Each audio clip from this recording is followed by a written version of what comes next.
зорилготой байна. Их хурлын дээр бас анхаарад энэ 68 саналын томьёол дээр гишүүд идэвхтэй оролцохгүй бол ганц нэг санал унвал энэ өөрөө хуулийн бас юу алдагдах одоо эрсдэлтэй байгаа. За өмнөх парламентаар бас чин бүрэн гишүүн бит хоёр энэ хуулийн төслийг өргөн барьсан. За цаг хугацааны хувьд бол бас батлуулж амжаагүй. Тэгээд дахиад орж ирж байгаад бас баяртай байна. Ер нь энэ хууль батлагдсанаар бас олон хүний амь аврах энэ эрсдэл бол буурах юм аа. Одоо сайжрах юм аа. Тэгэхээр Монгол улсад бол амьд донороос эргэтэн эдэс шилжүүлэх суулгах ажлыг бол амжилттай хэрэгжүүлээд бас бага хугацаа өнгөрж байгаа. Гэхдээ сүүлийн жилүүдэд бол энэ дэлхийн улс орнууд аль болохоор амьгүй донороос эргэтэн эдэс шилжүүлэн суулгахад бол анхаарлаа хандуулж байгаа. Тэгэхээр манайд бол өмнө нь энэ амьгүй донороос эргэтэн эдэс шилжүүлэн суулгах ажил хууль эрх зүйн зохицуул тодорхой бус явж ирснээс олон бэрхшээл тулгарч ирсэн.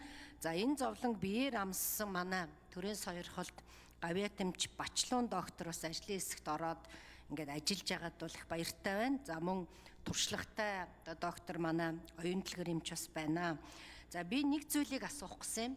4-1-18 дээр энэ хүүн эд гэж нярайн хүү таслагдсны дараа ихстэй залгаа хэсгээс тайран авсан хүн судсыг одоо хэлнэ гэд.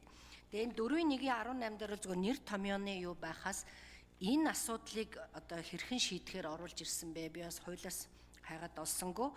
Одоо бүгд найрамдах хятад ард улс бол сүүлийн жилүүдэд яг энэ аргаар маш олон одоо өвчнийг эмчлээд явж байгаа. Жишээлхэд чихрийн шижинг бол одоо яг бүрэн эмчилж гэн үүдэлсээр. За сүүлийн үед бас энэ аутизмтай хүүхдүүдийг бас энэ чиглэлээр эмнээд явж байгаа. Тэгэхээр энэ яаж одоо энэ асуудлыг хэрхэн одоо энэ хуулинд оруулж өгсөн юм бэ гэдгийг асуух гэсэн. Ер нь бид энэ хамгийн үр дүнтэй аргуудын нэг гэж одоо өөрсдөө бол бас хятад үзэж байгаа юм билээ. Энэ дээр бүр банк байгуулчихсан ингээд ажиллаж байгаа. За хоёрдугаарт энэ хэрэгч хугацаа нь хизээ юм бэ? Би бас хайгаад олсонгүй. Хэрэгч хугацаа жоохон 50% авахгүй бол маш олон журам хилцэх юм байна штэ, бичих юм байна штэ. Ялангуяа одоо энэ бүртгэл мэдээлэл нь ямар байх юм? Үүдлэсийг одоо эмчилгээнд ашиглахдаа хадгалах, тээвэрлэх нь ямар байх юм?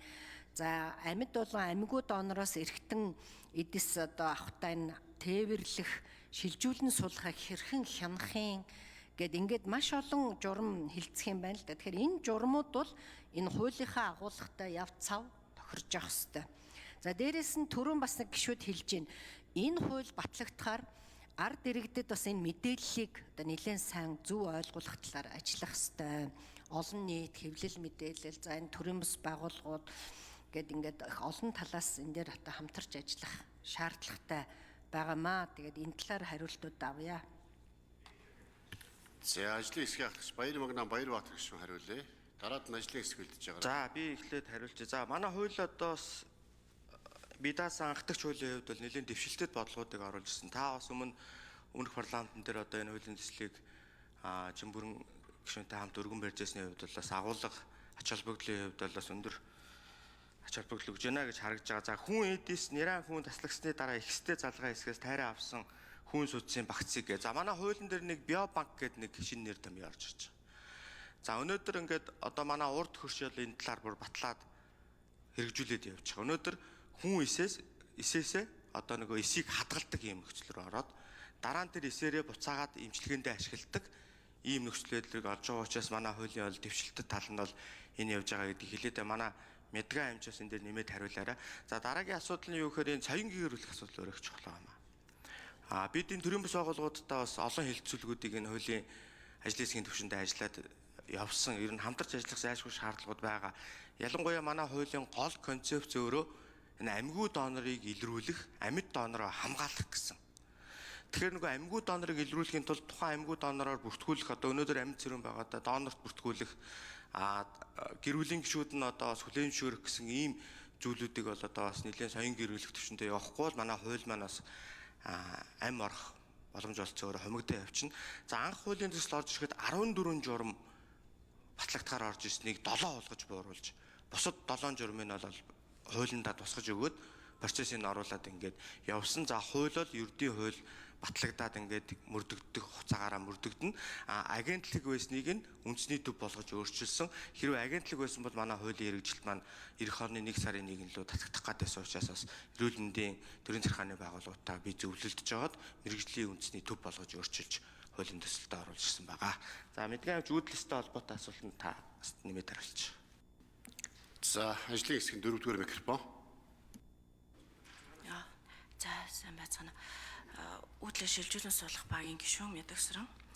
За цусны үүдлээсийг бол бид бүхэн цусны өвчний үед эмчилгээний үед хэрэглэх зорилгоор энэ хуулиндаа тусгасан байгаа. Хүн цуснаас хүн мезенхимийн эсийг мөн түүнээс гадна хүн эдээс бас ялгуурлаад өсгөрлөөд мезенхимийн үүдлээсийг эмчилгээнд ашиглах зорилгоор бас мезенхимийн эсийн эмчилгээг оруулсан байгаа. Биобанкнд бол ихэвчлэн цусны үүдлээсийг мөн түүнээс гадна мезенхимийн эсийг аль алийг хадгалж болох учраас биобанк гэдэг ухагтхуйныг оруулсан. Одоогийн байдлаар бол мэрэгчлүүд нь бол бэлэн байгуулахаар төлөвлөгдөж байгаа. Цусны үүдлээсийг болон мезенхимийн үүдлээсийг боловсруулах, өсгөрлөх арга аргачлалыг батсан журам бол гарсан байгаа. 2000 За асуултаа дуусгачих. 4-р микрофон. 2019 оны журмууд бол батлагдсан байгаа. За баярлалаа.